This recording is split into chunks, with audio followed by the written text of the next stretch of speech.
Thank you very much, Steve. Yes, game 3 now of Na'Vi versus NoPangolier, and we have a Huskar draft coming in from NoPango, and it's looking to be quite a good one as well, Giannis, as Na'Vi don't have many ways to deal with it, it feels like. They do not, and they don't have really strong team fight either, and they have a lot of things that they have to deal with. It's like, okay, not just they have to deal with the Huskar, but there's also a Terrorblade, which is a ticking time bomb, and there's just overbearing amounts of team fight, so, whew. Yeah, I'm definitely concerned for Na'Vi. Yeah, that Phoenix Treant we saw Na'Vi so good with. NoPangolier's got their hands on it this time. It's going to be a real test for Na'Vi going into this game 3, as the draft certainly seems to be against them. And I think, if you could have been with them now, that Huskar pick, they must have forgotten about it, because there's no way that they were letting a Huskar through if it was on the top of their minds. But it wasn't. It gets through against them. And they've got Huskar. Such limited physical damage on this lineup. Like, there's, yeah, just look at it, right? Like, Brew and Weaver, that's their physical damage coming in, and that's a Brew. Like, Brew is not really the one that you see too much as a physical. Sure, the ulti can actually do a decent amount of damage there, but yeah, definitely going to be really tough versus this NoPangolier lineup when there's so many different things they have to address. But we'll see if they can do it. They are going to have to play really, really damn well in this laning phase. I'm trying to think how they want to threaten the kills on the Huskar, because some of the games that I do see where there is a Huskar picked, it's like they kill this guy like 8 times in the laning phase. But I mean, this isn't that game. On him? Yeah, that's the thing. Like, they don't have the heroes. When I saw the Huskar getting killed, it was like an Invoker Earth Spirit, something that can actually threaten those kills constantly. This time they don't have something like that to just get on top of him and just have that physical damage to come through. It's a Zeus in the mid lane versus a Huskar.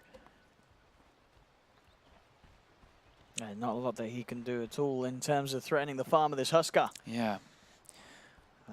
It really does look to be a tough one for Na'Vi, but we have seen the Huskar beaten before. We have indeed. I'm really trying to... Yeah. They need something miraculous to happen. Like, this Weaver needs to really have the most beautiful game possible. He has so much pressure on him. His mid lane, Huskar will be quite happy versus Zeus. How are the other 2 side lanes, though? So we have the Phoenix as well as that Centaur up top versus the CM and the Brew. So, or actually not the Brew, sorry. The CM and the Weaver. So they're going to be able to absorb a decent amount of that pressure that's going to come out from these 2. And yeah, already we see Chu. He doesn't want to be up here. They want to have the CM against the Terrorblade to be able to spam him down constantly to put that, at least slow down the TB's farm a bit.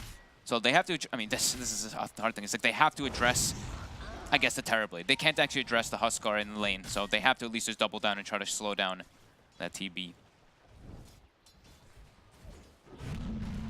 See how much Naive gets out of this first metamorphosis so far. Looks pretty good, 3-3. So that first use, certainly securing these first waves. Coming into them between the 2 of them, but we'll see indeed how much Blizzy and Chu can do as the game goes on. It's a good spot him to slow down his farm. The lane on NoPangolier is pretty strong. Even when the meta wears off, he's very, very high armor. And he's even going for this build with the reflection early on versus that Drunken Brawler. We see the immediate crit come out from that illusion. Is that all 3 lanes starting off? It's tough. And Zeus, he was one of the guys to get hit by the Nerf Hammer. Yep. Not too crazy with the mana. Instead of what's scaling up, it's just 80 all levels on Arc Lightning, rather than what's starting at, what was the lowest? 65, I believe it was. Pre-patch. I think so, yeah. 60 or 65? I think it was 65, 70, 75, 80 before. And now it's just 80 all the time. Yes, I believe you're right. So, still little changes, but certainly not changes that favor the Zeus.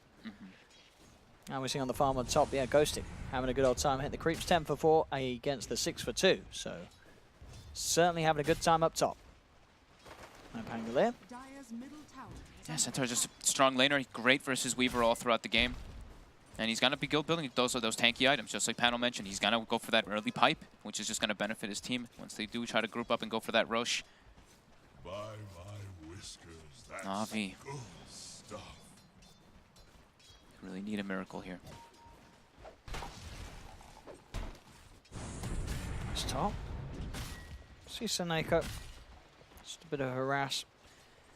But it feels so hard to sort of see ways I think they have to like kill this Terrorblade several times, have Crystallize, have absolute free farm. But it's still like this Huskar is going to be the problem then, because they're going to try to address maybe the TB, but the Huskar just can't be addressed with these heroes. They don't have the things to rotate for him. If anything, maybe double rotate the supports to try to set up kills. But they have a Zeus in the mid lane. Like Zeus doesn't walk up and hit him. It just doesn't happen. And as sort of the panel said, it's going to get to the point in these team fights where there's so much control from NoPangolier to allow Huskar and Terrorblade to get the damage done. This overgrowth, this Phoenix Treant combination is just so strong right now. Yeah, there's just so many things they have to address. Yeah. Zayat's dropping low here. They might actually be able to get the kill here onto this tree. The crit. Oh, they've got him. Okay, first blood for Na'Vi. There we go. That's one. That's one indeed. Yeah, Blizzy getting the money for that. They need to get kills out of these lanes. They need to get lots of kills out of these side lanes to be able to enable this Brew and this Weaver to actually be able to pose a threat onto the Huskar, because they're, like we said, they're the physical damage dealers for the side of Na'Vi. Ghostic just trade back with a Who Stomp and double edge onto Seneko. Crystallize still trying his best to finish off Ghostic, and should be able to, and he does. Gets the kill onto Ghostic. Now looking for Slayer. Slayer already used the dive aggressively. So Na'Vi, we said they needed to get kills in the lanes, and there we have it. Double kill for Crystallize up top. Seneko doing ogre things. He's just standing there in the front of the face of Ghostic, making him use that double edge on him constantly. There we go. Step one, right? Gotta enable the Weaver to have a beautiful game for them to have a shot. Mid lane as well. You know, Zeus, sure, he's not going to be able to kill this Huskar, but he's still farming. He's matching the CS here at Arc Dota. So definitely a hope and chance here for Na'Vi in this game, despite quite a deadly drop being pulled out against them. Seneko, he does indeed. And grabs himself the bounty rune, as Na'Vi will be able to secure themselves 3 of the 4 bounty runes here. Seneko pays with his life, and Zayat's barely lives down bottom. Speaking of him living, though, they are getting the surround, and they got the wraparound. Another kill for Na'Vi, 4-1 now. There we go. Get Both these kills. Both side lanes getting 2 kills apiece so far in this 5 minutes of gameplay here in Game 3. And they're going to soon have Zeus ulti too to be throwing in on top for those side lanes to be enabled a bit here. So, all right. Decent start for them. As they will continue to try to put this pressure onto Naive too. Naive does have to be careful. He's got the stick charges for sure, but yeah, so certainly as you say, with the Thunder God's Wrath soon to be thrown in, there's a fair amount of burst to deal with this Terrorblade when he doesn't have sort of that full stick to pop. Not quite 6 just yet on Zeus. So now see Phoenix is smoked up. Huskar is level 6, so they're going to try to threaten the kill onto Arc here, as he is getting surrounded there for a second, but top first. They're going in on Ghostic. They do have Thunder God's Wrath available if needed. He'll do it. He gets himself, in fact, the double kill. And they're looking for more. Both of them die. Naive getting chased down as well. Can they go for the kill? Doesn't look like it. The Leech Seed will be there to heal Naive back up. Blizzy now the one in trouble as Zayat starts to punch him down. Blizzy does have the favorable movement speed, though, to keep the distance. But again, Na'Vi. Double kill for the Zeus. Perfect Thunder God's Wrath, giving him a good burst of experience as he's able to be the one that actually gets the kill on the heroes across the map. And he was able to TP home quickly when they were making that move on the mid lane on him too. So, yeah, looking pretty decent still so far for Na'Vi. Yeah, getting these much needed kills, and Crystallize is enabled. 36 last hits up top. It's key to their success is having this Weaver be able to get these early tier 1s too, because they don't have, I mean, their tower pressure it's not really the greatest on the side of Na'Vi. And look at this wraparound mid. Okay, big rotation. It is a level 7 Huskar. He has got the heal going. He's going to jump forward across, look to back away, but they've got the control with the Frostbite. Can they kill him off? They can. Na'Vi pulling out all the stops against a draft that could have really broken them from the start. But at the moment, 7 minutes in, they stand 7-1, 2K advantage. They've accepted the situation with the Huskar, and they are playing all 3 lanes very nicely indeed. They're playing it actually so well. Like this pressure coming out from this Bruce CM, and even making that, that's just such an unexpected rotation there. The Huskar can't know that that's coming by any means. They've got Zeus ulti available again too. Blizzy, level 5. Just putting pressure on these lanes. They're using the Stampede top. Setting up onto Seneko. Ghostic will get the kill, but he's going to die for it. With the Thunder God's Wrath, he certainly does. Again, Na'Vi every single kill and trade, they're coming out on top. You lose an Ogre, but you take the life of a Centaur. You take that every single time. Hasted Zeus too. Look at bottom. They could maybe find the chance. He does have level 6. He's going to try and turn look for a Sunder opportunity, but he can't find it. Arc Dota with the rotation. Can they find anything more? The bolt comes out. Zayats is going to head south to dodge the vision of Na'Vi, so he'll survive on the Treant. But they're killing these cores so many times, Na'Vi. Yeah, I mean, these are amazing, amazing rotations coming in. They are literally doing it to perfection right now, these first 8 minutes. Absolutely outplaying NoPangolier. This is certainly one of those openings where you don't, this is something you can't attribute to the draft of Na'Vi. It's very hard for them to do what they're doing with the heroes that they are. This is just Na'Vi playing it perfectly. Yep, and they got this whole stack now too. Blizzy almost level 6. Seneko will probably pay the price here. They've got 3 arrows coming in. That'll do it. Set up for a kill for Sailor to take on his Husker. They can now keep rotating the Zeus down toward bottom rather than focusing on mid. He can actually threaten the kills on the Terrorblade quite a lot. They might actually have to move the Terrorblade up toward top to try to protect him. Bottom's scary. But Crystallize is having such a great time up top. It doesn't seem like they really want to do that either. He might actually just have to resort to jungle. Na'Vi.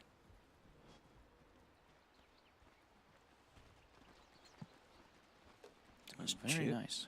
Very close to having it 6, looking to get these sort of 6s online. Blizzy not quite having his, but with this crew wave, I believe both of them, yeah, they're both having the ultimates online, ready for the next sort of action. See at the 10-minute mark as well if Na'Vi are able to make a good shot at securing these bounty runes. As bottom, Zayats is having a bit of a look in, but already Blizzy and Chu moving into position to contest them. You've also got Seneko heading in as well off the back of a smoke. Blizzy knows he's like the strongest hero on the map right now. He's got this level 6 so early. Do they have the detection? They will drop a sentry ward immediately a Stampede comes out to keep him safe. As Crystallize also was chasing Ghostic up top. He had to use that Stampede himself to get out of there. As Crystallize won't find the kill. Does get a little bit low, but he's got the bottle ready to go. And Ghostic, he has got the completed hood, so now a little harder for Crystallize to sort of find these kill opportunities on his own. But they're still threatening. They're bringing the Zeus up here too. They've got the tower relatively low. Crystallize wants to try to set up for this here with Arc. Arc will reveal himself.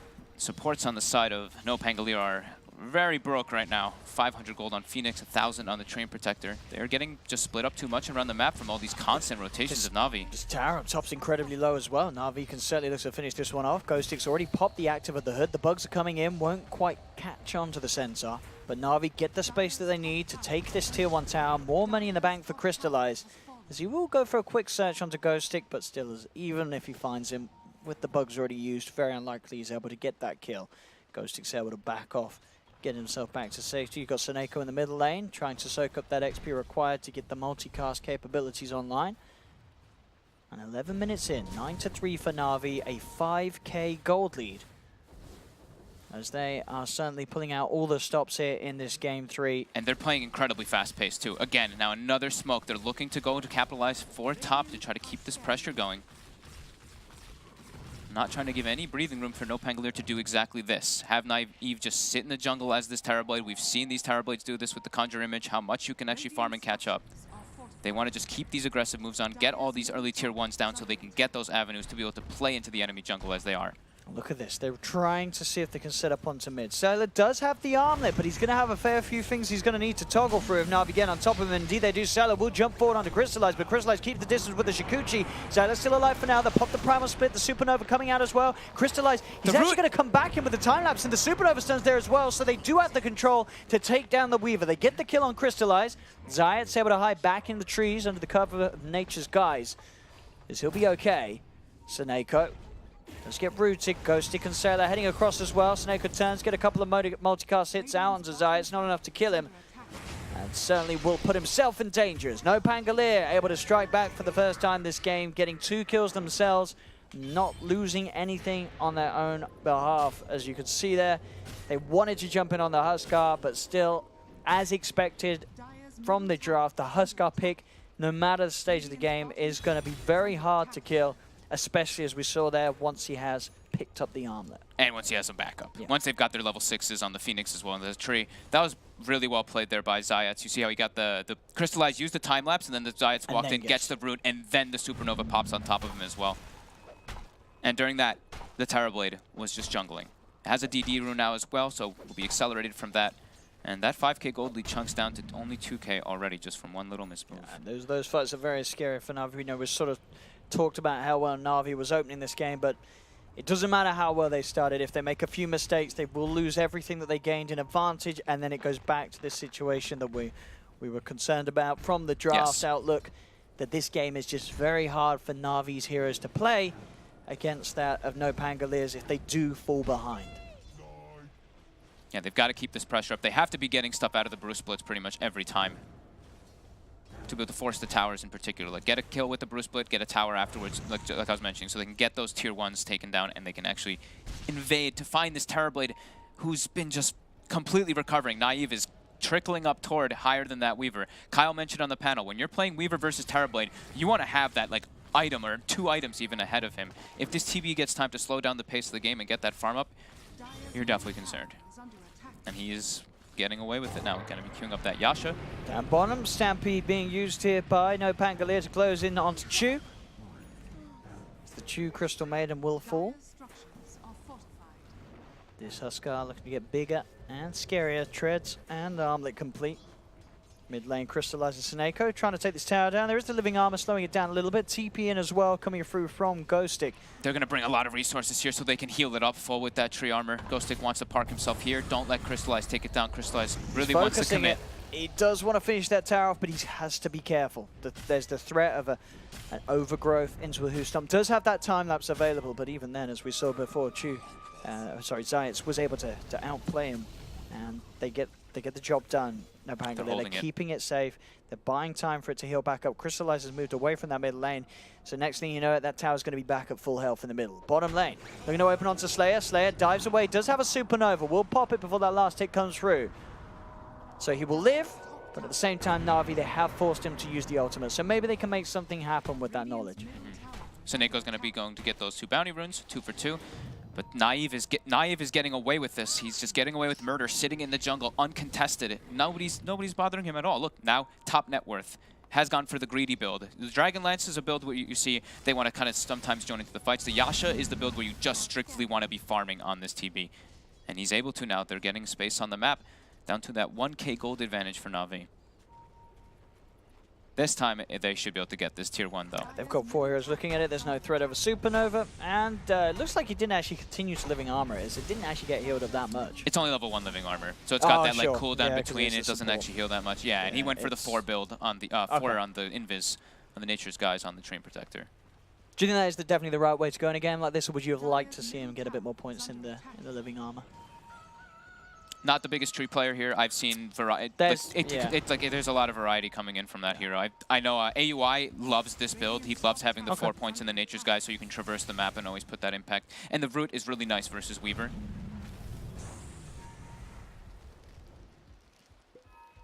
Like if you're living armor and you fall behind, if you just have the high living armor and you fall behind, you're literally just a walking living armor, right? Like this, you can actually still always have that impact with that Root.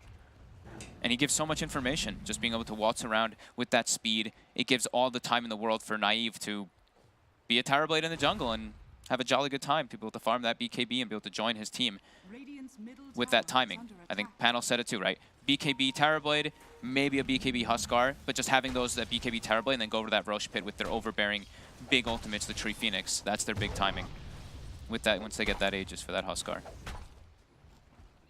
We'll see down bottom Zayats. As you say, just giving them this information, eyes onto Crystallize and Seneko. As he has got the backup of the Phoenix and the Huskar in the neighborhood. They'll open up onto Seneko. TPs are coming in. Seneko gets out the Fire Blast, but he will still fall. Blizzy jumps in.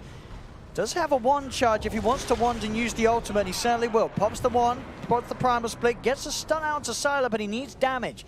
He's coming over in the form of Crystallize as does throw Sylar up into the air. They'll go in, but the jumps there. Ghostic with the counterplay comes in on top of Crystallize. They do lose the Huskar. They do lose the tree and the Centaur. Na'Vi striking back as Arc, throwing out an insane amount of damage with the Zeus that team fight. As it looked as if NoPango were able to secure that, the way that Ghostic comes in, getting that control onto the Weaver. But overall, Na'Vi, they had the greater numbers, because we are still at a stage of this game where NoPangolier are not interested in bringing the Terrorblade into the fights. Na'Vi are able to get that that pesky Huskar out the game and take the team fight to their advantage. They brought absolutely everybody. Blizzy coming in clutch here, getting the split off down when he's up to 100 HP, dispels the heal, throws up that Huskar, gives them the time for everybody to collapse on top. We see the Veil comes thrown from the Zeus. And look at this jump from Ghostic. It looks like it's going to go that way, but they, as you said, they just lined up perfectly for Arc Dota to spam so much out. Chu with the freezing field. They just, I mean, they brought everybody. They had the big numbers advantage. They have a Veil, heavy amounts of magic damage coming in from the Zeus and the CM, and Blizzy just soaking all that pressure as this Brewmaster running in the front lines. Yeah, 2.6k towards his Relic as well off the back of that fight, Blizzy. And we saw as well, sort of baiting NoPango into really going for that fight, popping the Supernova earlier with the way that he held on to his one charges and only popping that Primal Spit after the Supernova had come out and after the Overgrowth had come out too. I like that he's going for the Radiance too, because he's got a Weaver on his team. He needs to be that scaling force into the mid-game and late game. Oh, Ghostic jumps forward. It's going to find the Who Stomp. Is there any save here for Arc? It does not look like it, as again, the egg will be popped. Arc ticks down. Na'Vi trying to get themselves out. Chu will not be able to TP as well, as Zayat has the Overgrowth to cancel it. NoPangolier get themselves 2 free kills. Crystallize and Seneko will retreat. Na'Vi has to like strictly play around Brew split cooldown. Very hard for them to make moves around the map without that. They've shown how strong Blizzy can be when he can get those successful moves in, and it's just so needed. Naive is still left in the jungle. He is just farming away, now has the BKB, so now he might go join his team. Then Sentry placed down, Zayats. Can he get away from it? The dust. Living Armor buying some time, but he will inevitably go down. I mean, as you said, we sort of see this a lot of times. I feel like there was a period where we were sort of saying, this is Terrorblade in the game. Do you really want to get a Radiance on one of your heroes because the Reflection using it against you? Do you feel that we're sort of seeing that that's just not enough of a problem to put you off buying a Radiance? I mean, sometimes, I mean, that is a good point. I mean? That is a good point. I do think that he wants to have that item that can Just scale for him. Yeah. He only has a Weaver. It's like, otherwise they rely completely on this Weaver to be that like hard carry in the game, and it's versus a Terrorblade. You don't want to just have like that one hero versus a TB that isn't really the counter. Like, TB is great versus Weaver. I mean, I guess what, if you want to go for the clutch plays, you can sort of jump in and have the Radiance turned off. Sure, but I mean, that's... Come on. I mean, I mean, we've seen that happen sometimes. You know, these guys are the best in the world, you know. I expect only the best from them. That is true. So turn that Radiance off before you jump in and get reflected, kids. The thing is, as a Brew, you're going to be in your split with your Radiance the most of the time, and then you don't have to worry about the reflection, so... Yeah, that's true. If you can get the split off straight away, you're in a good position to go. Top lane, Seneko. He's not in a great position. Or is he? Ooh, nearly makes it, but the damage over time does get it. Yep. It's an Ogre dying. It's not the biggest kills, but they do get some levels. The Phoenix now level 10, that GPM talent kicking in.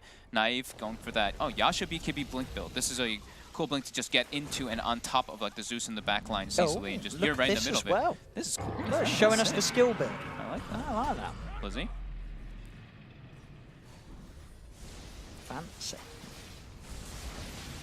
14 to 11, Na'Vi still with a 2k lead, but still a very hard game ahead of them.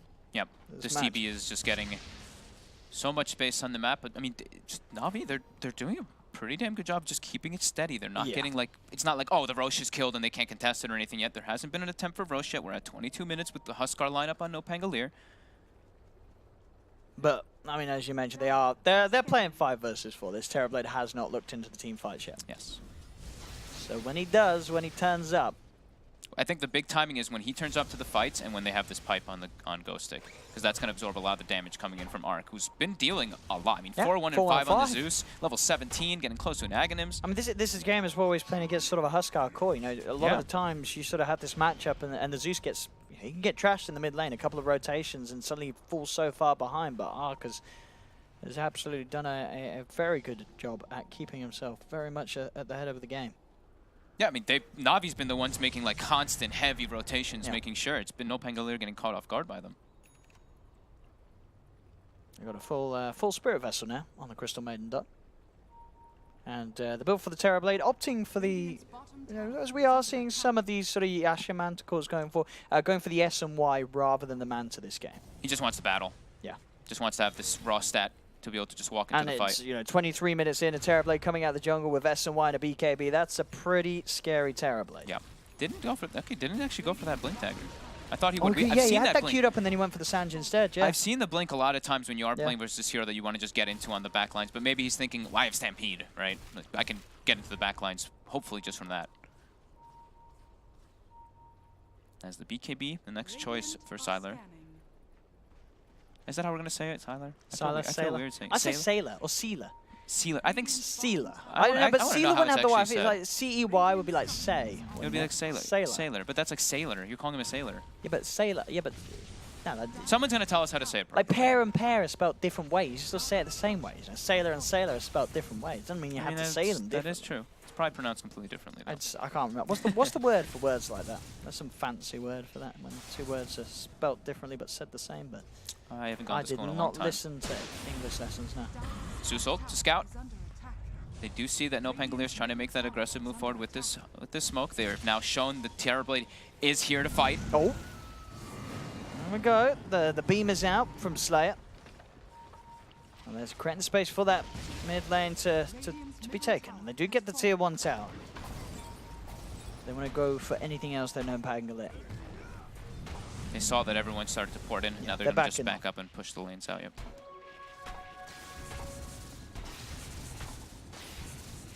Crystallize is keeping up pretty well. Has the Manta style too versus that root. As that Radiant's now done for the brew, picks up a smoke straight away. See if they can look for a smoke play. I mean, ideally, if they can get a smoke play and get straight on top of the Terrorblade, take him out of the fight, it's going to be worth a decent amount of gold with the amount of net worth that he himself is carrying. I mean, their chain lockdown isn't really there, though. Sure, he should be able to BKB should certainly be able to sunder. Yeah. How's the levels coming out? The Phoenix Phoenix Egg. What's level 12? He's level 12, right? Level 12. So we've got the level 2 Egg, level 2 Overgrowth 2 on top. Oh dear, this Terrorblade really is looking very scary. Yeah, it absolutely is. You know, say Na'Vi, sure they're ahead in terms of the numbers, but it's gonna start to crumble pretty soon. As we can see here, this team fight Naive turns up. They're able to take one. They're looking to get themselves on top of Arc. The Supernova drop down as well as Arc. Will Yule's up. Ghostic in an attempt to get himself away from the Centaur. Thunder God's Wrath comes through. The Supernova stun able to clip Chew on the side. The BKB popped by Naive as he heads in with the reflection, chases down the Zeus, has the vision onto Chew as a triple kill is picked up for a Naive, and very much a case of Terrorblade entering the game. Blizzy held down by the root, who stomped 2, ultra kill for Naive. Give that boy a rampage. Oh, Sailor, you're off the squad, sir. You just denied that man a rampage. But still, this is what happens when Terrorblade turns up. He's like, I'm done farming. It's time to make this game a 5v5 rather than a 5v4. And it really could be game over. Yeah, it literally just could be game over. Yep. I mean, it's more than likely at least one set of Rex here. Yeah. But this is the problem. Na'Vi were doing very well when it was a 5 versus 4 making the plays, but then suddenly Terrorblade turns up and there's a whole lot more on the plate that Na'Vi has to deal with. This Terrorblade has 300 last hits. He literally just sat in the jungle for such a long time, and they weren't able to find him. They made so many heavy rotations to shut down in the early game, but yeah, Terrorblade he did the Terrorblade things that we see so often now in this jungle. You get away with this, and now it's a full butterfly.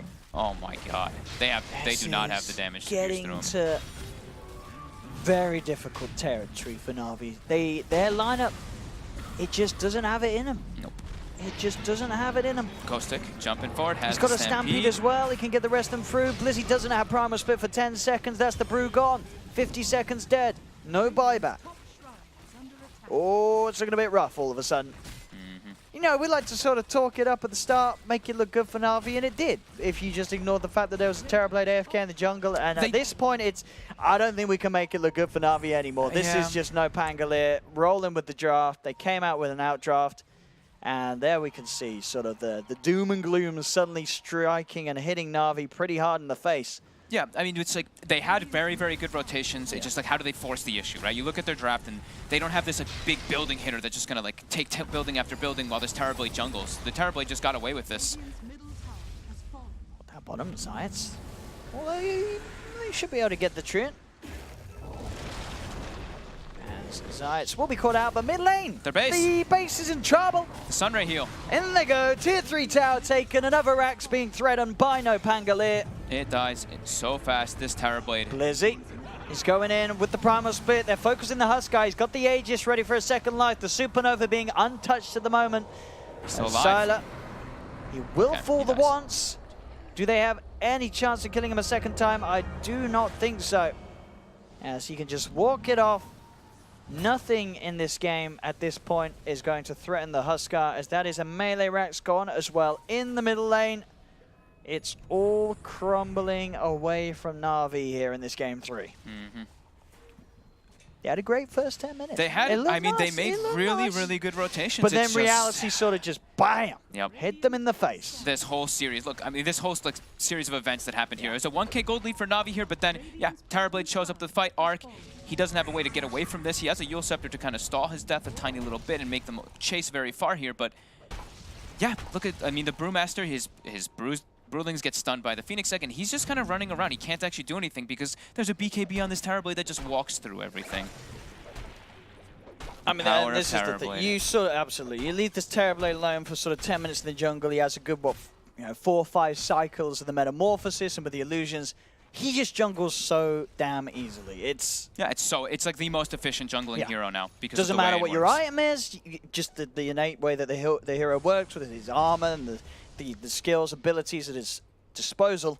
Yeah, he just farms so quickly and so safely as well. Even if you do find him, he's not going to be on low HP, and when you do find him, he's going to turn and sunder you, and then bam, time is bought for the rest of the team to go into their jungle and defend. And Naive is getting jumped upon here. Sunder. Turns with the Sunder, jumping from Ghostic. He's got the burst to take down the Brew. 50 seconds now without Blizzy. Naive moving in as well with the BKB. Turns towards Seneko. Seneko will fall. 2 kills here for NoPangolier. Chu taken down as well, as once again the Terrorblade just cleaning up house. As this really was sort of the expected situation when we saw the 5th pick Huskar. As Sylar's now, he himself's really come into the game. He's 6-2-7. He may have got sort of slowed down at the start, but as we keep iterating, it really was just a game of 5 versus 4 up until now. This is the full 5v5. And when you put these 5 heroes of NoPangolier on the table against the 5 heroes of Na'Vi, Na'Vi's hero lineup just doesn't really stand a chance. Ghostic getting pressured. The damage coming in from the Zeus and Crystallized, They're but the losing heal. the base. They do lose the Centaur, but the Supernova out once again. There's no way to take down this egg. There'll be a buyback coming through from Crystallized, but the bottom set of racks cleaned up by NoPangolier, and they'll just GG out. They know that there's no way to turn this game back around, as Na'Vi call GG and NoPangolier take the series 2-1 to move forward to the grand finals here at the Maincast Autumn Brawl. I think there was just a little bit too much for them to have to address in this game. They made some, I mean, honestly, they made some really clever rotations, really good start in the laning phase. They set themselves up to a decent start, but who's going to press the issue on to close it out, to make sure that this Terrorblade can't do what he did? Get in the jungle, just farm freely. They had to have something to be able to like breach those towers, get a Roche for themselves to be able to take advantage while this TB's not playing Dota. But they couldn't. There was just way too many things they had to address. Absolutely. You know, maybe in a situation where that sort of 5th pick would have been a little different, or as you said, you know, suddenly they didn't have to worry about the Huskars, so they were able to sort of put some resources into hunting down the Terrorblade in the jungle. Na'Vi could have had a chance, but at the end of the day, it was a Huskar lineup. It was an outdraft by NoPangolier, and there was very little chance of Na'Vi being able to handle everything that was being thrown their way in that game 3. Yep. Well, there we go, ladies and gentlemen. Na'Vi out of the competition. They made it to the semi-finals, but will not be able to get any further as NoPangolier continue their run. Does get sort of tripped up a little bit as they were 7-0, but now Na'Vi, they've taken a game away from them, but still, overall, NoPangolier looking incredibly impressive here at the Maincast Autumn Brawl as they've made it through to the grand finals, best of 5 that will be played tomorrow, and of course, up against either VP or NIP, which will be the other series today. But for now, at this end of this series, 2-1 to NoPangolier, we'll head you back to the panel to hear some post-game analysis.